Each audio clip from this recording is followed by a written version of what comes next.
آیا گاهی فکر نمی کنید که دنیا به ناکامی کشیده شده است؟ انگار چیزی درست نیست. در آغاز خداوند جهان را آفرید تا پر از نیکویی باشد، اما ما از خدا نافرمانی کردیم. در نتیجه هم خودمان و هم دنیا ناکام گشت. کتاب مقدس این نافرمانی را گناه می نامد. نتیجه طبیعی نافرمانی ما مرگ است. ما زمانی می توانیم این جدایی را احساس کنیم که گناه و شرم را تجربه کرده باشیم، اما نمی توانیم گناه را از قلبمان دور کرده و زندگیمان را احیا کنیم، زیرا ما از خدای قدوس جدا شده ایم. اگر این پایان ماجرا باشد بسیار غم انگیز است، اما خدا راهی برای ما مهیا ساخته است. او از همان ابتدا نقشه‌ای برای ما داشت. خدا نقشه خود را به اجداد ما نشان داد. در کتاب مقدس ابراهیم در حضور خدا یک انسان عادل و با ایمان بود.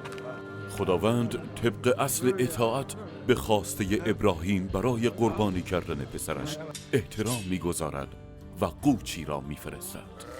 خدا عادل است، پس ما سزاواریم که بمیریم و از او جدا شویم، اما او ما را دوست دارد و می‌خواهد حیات ابدی داشته باشیم.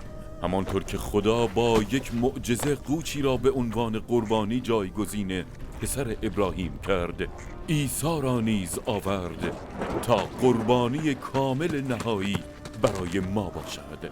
عیسی گناهان ما را می پوشاند، ما را از نتیجه گناه که مرگ است رهایی می دهد و عادل می سازد. عیسی که کاملا خداست انسان شد تا وارد دنیای در هم شکسته ما شود و زندگی کاملی را تجربه کند. هنگامی که او مرد شرم و مجازات ما را به خود گرفت. او با مرگی که ما سزاوار آن بودیم درگذشت و پس از 3 روز از مردگان برخاست تا دیگر هرگز مرگ را نچشد. این خبر خوش کتاب مقدس است. خداوند راهی برای ما فراهم کرده تا حیات جاودانی با او را تا ابد به دست آوریم.